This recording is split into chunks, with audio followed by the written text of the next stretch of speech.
Okay, so welcome back to this week's episode. Today is Saturday the 10th of April and I'm in the workshop again to show you guys what I've been up to. I haven't got as much to show as I was hoping to have. Unfortunately last weekend I managed to pick up food poisoning and that kind of knocked me for six and kept me out of the workshop until pretty much this weekend. I've only just started to feel normal again, so it was a bit hard to get work done.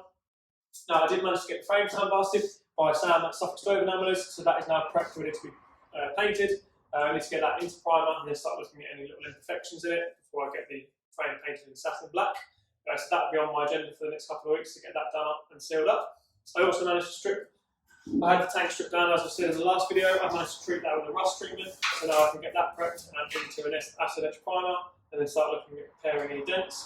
I am still looking for another tank, so if anybody is aware of a CB500 tank lurking in a shed gathering dust, please reach out and let me know.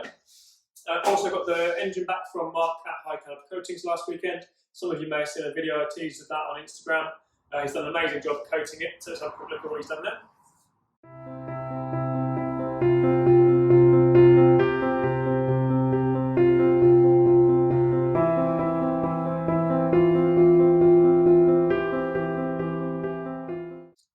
As you can see, very black, and that was the ethos for this bike. He's done an amazing job at coating that. Now I've got those bits back, I can start looking at building the bottom end up. I was hoping to have had that done this weekend, but with everything, I just couldn't get my head around doing it. I was also short a couple of bits which I had to order, so I've got some assembly lube now and some gasket seal, and I need to go pick up the seals for the engine this week one night after work. Then I can start cracking on with that.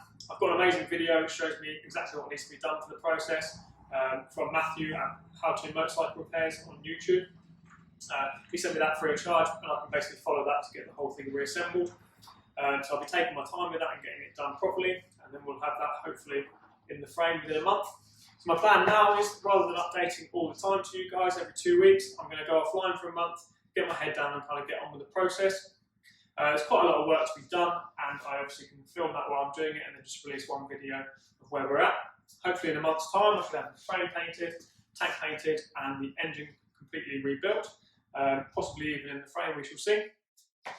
Obviously we're still waiting for the wheels to be done by Central, and that is in hand at the moment. I think we're looking at the first week of May, potentially we should get those back.